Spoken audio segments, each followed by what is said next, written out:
If you give me 15 minutes, I can help you plug one of the easiest leaks to plug in all of poker. Say the button raises, you defend your big blind, and the flop comes down 9-4 deuce rainbow. You're going to check it on over to the button, and they're just going to check it on back. Turn is the 6 of clubs. How often do you think you should be stabbing on this turn? The answer is quite a lot. We're going to use Upswing Poker's tool, Lucid GTO Trainer, to break down this spot and make sure that you guys are stabbing at the right frequencies with the right types of hands. So let's investigate that 6 of clubs turn. As we can see, we're supposed to be stabbing here 60% of the time. That is a really high stabbing frequency after the flop has gone check, check. We're going to separate our stabs into bluffs and value, and we're going to break down the bluffing range first and foremost. So within our bluffing range, we've got equity bluffs and we've got non-equity bluffs. Equity bluffs are really quite easy to work out. Straight draws, flush draws, combo draws, gut shots, all these different types of hands. Let's investigate. And as we can see, the solver is very, very consistently betting with almost all of its gut shots, all of the jack 3, queen 3, king 5, queen 5, 8 5, all these different types of hands are betting at a really, really high frequency. And then, of course, we've got lots of flush draws. So a hand like queen 8 suited, when it has the flush draw, it wants to stab. When it doesn't have the flush draw, it doesn't want to stab. Really quite easy to work out what our equity bluffs are on a board like this. And it's great to see just how aggressively we get to stab these hands. We're betting basically all of our gut shots, really high frequency stab with our flush draws. Our equity bluffs are really quite easy to work out. Now, if you're only stabbing your equity bluffs, I'm sorry, that's not enough. And this is the whole point of this video today. We want to be upping our frequencies with some other combos, which might feel a little uncomfortable, but they're really, really consistently bet by the solver. And it's really important that we're finding them as well. So let's take a little look at some of those non-equity bluffs that want to stab. As we can see, a hand like Jack 10 offsuit, particularly with a club in this instance, it's basically always betting. So if we're only ever betting our equity draws, even if we just look at Jack 10 offsuit, we're missing so many combos that want to be stabbing here. And then, of course, you factor in all the Queen 10 offsuit, the Queen Jack offsuit, the King 10 offsuit. The list goes on. That's so many combos. When you add up the offsuit combos in poker, it's just so many combos, and it's really important that we're finding these stabs. Now, as we can see, we really like having a club in our hand so that when we do stab, we just block a hand like Queen Jack of clubs that we'll call our stab, and it's more likely our opponent's got a hand like Queen Jack of hearts, which has to just go ahead and fold. The solver is still stabbing really aggressively, even without that club blocker. Even hands like Queen of diamonds, Jack of hearts, Queen of hearts, 10 of diamonds. These are all stabbing really, really often. And again, really important that we're finding these even without that club blocker to block our opponent's continues. If we were to get really into the weeds here, the solver doesn't like to stab with a spade. And the reason for that lies within the button's c-betting range. The button is more likely to c-bet with a hand like King Jack of diamonds as opposed to King Jack of spades because King Jack of spades has no backdoor flush draw. So when we've got a heart and a diamond in our hand, it's more likely our opponent's going to have like ace 10 of spades or king jack of spades, which is obviously just going to fold when we probe. That's really getting into the weeds a little bit. If we want to remember, we really want to have a club blocker and we still want to stab everything else really quite often. That's completely fine, just as long as we're finding these non-equity stabs. I just want to come back and reiterate a point I made a few minutes ago. It's really important we're stabbing the queen high and the jack high type hands because they unblock the king highs and the ace highs that we're trying to make fold. The solver is really selective with the ace highs that it wants to bet. It'll bet a hand like ace 5 offsuit, ace 3 suited because obviously it's got that gut shot. But a hand like ace 7, ace 8, it's got no equity, it's got reasonable showdown. It kind of blocks the hands it's trying to make fold.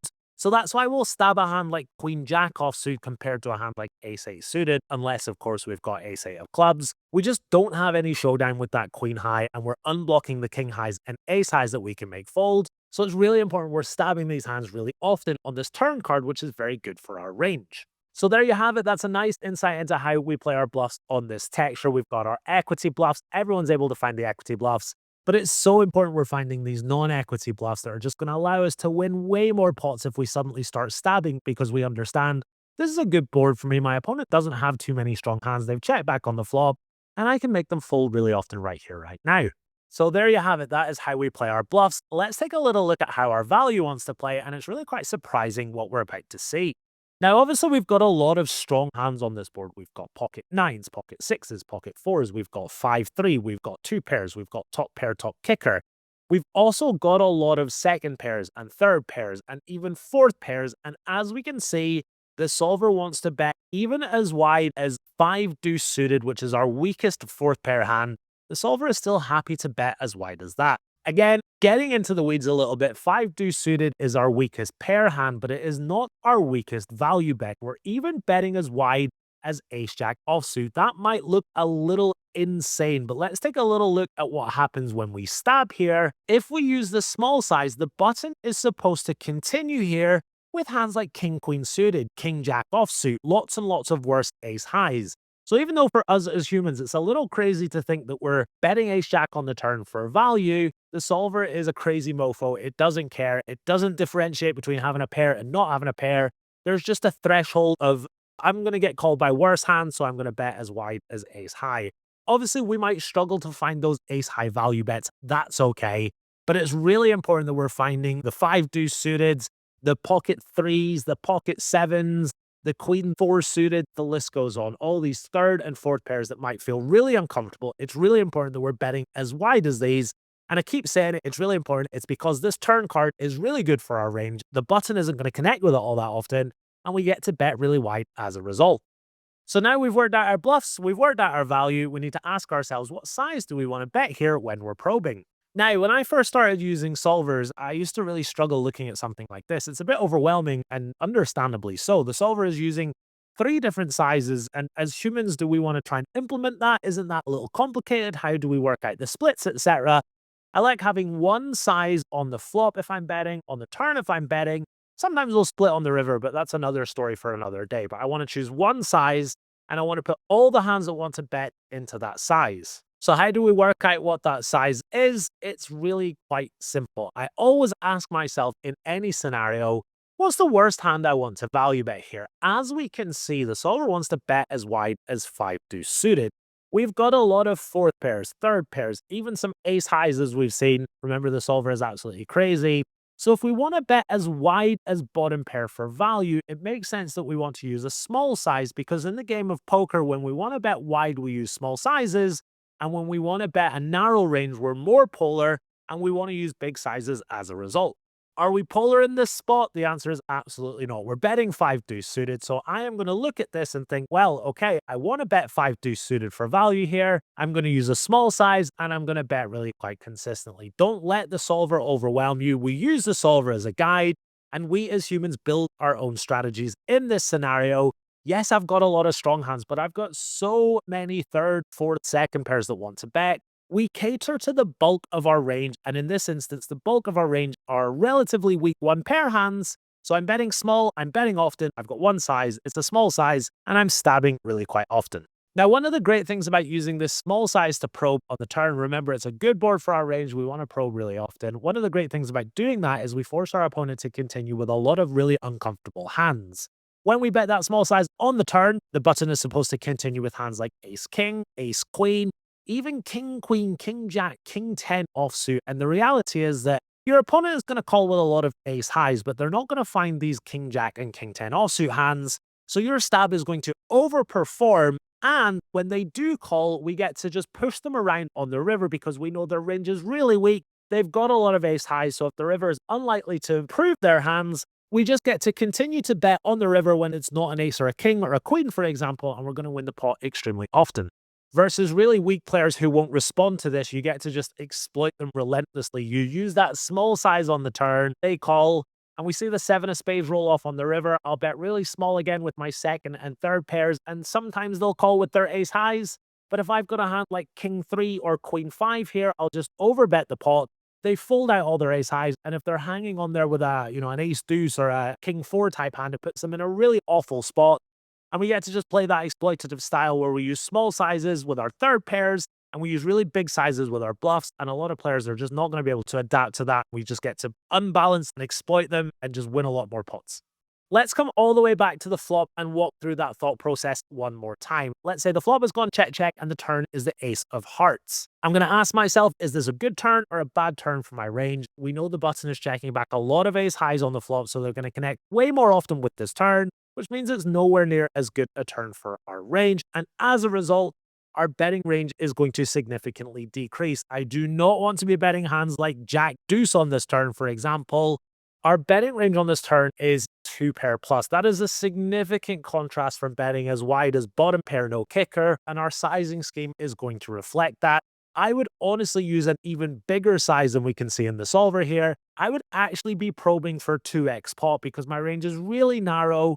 The range that wants to bet is really strong, and my sizing scheme is going to reflect that.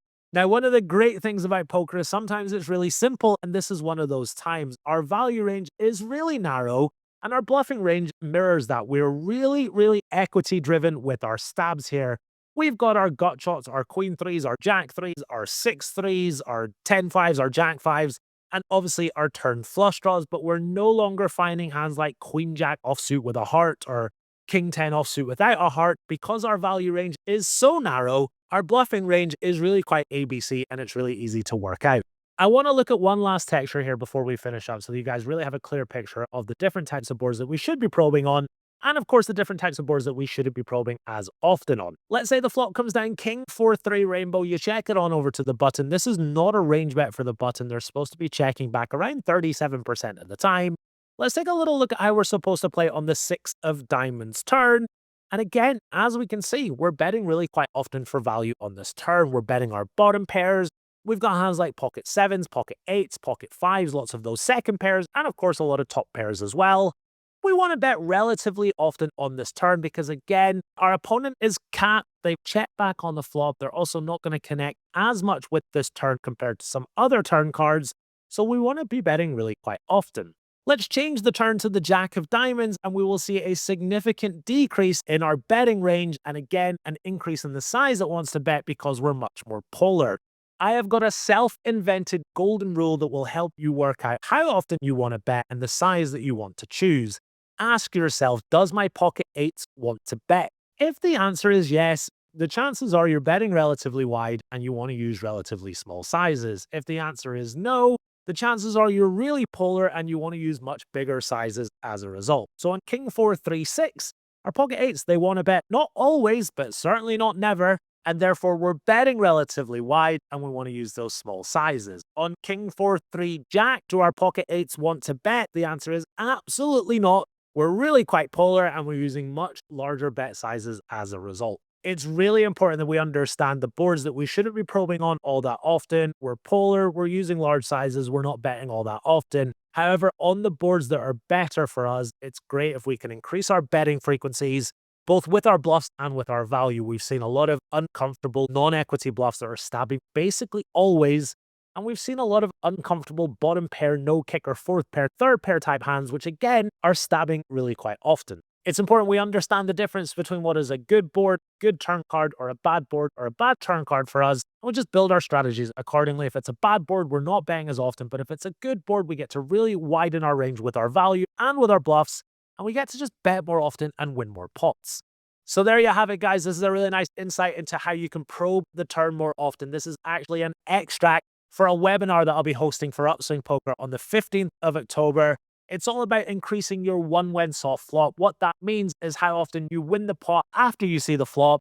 And we're looking at a variety of different ways, just like we've seen today, that we get to win more pots, we get to be more aggressive, we get to pick up more pots that we're currently not picking up, and that will obviously increase our win rate overall. There's a link in the description of this video. If you're interested in joining the webinar, click the link, get yourself some more information, and I really hope to see some of you there. It's going to be really educational, really informative. I'm really looking forward to it. So that is going to do it. My name is Gary Blackwood on behalf of Upswing Poker. I really hope you got some value from today's video. Get yourself out there, start probing the turn more often, wider for value, more non-equity bluffs, start picking up more pots. Thanks very much for watching. See you next time.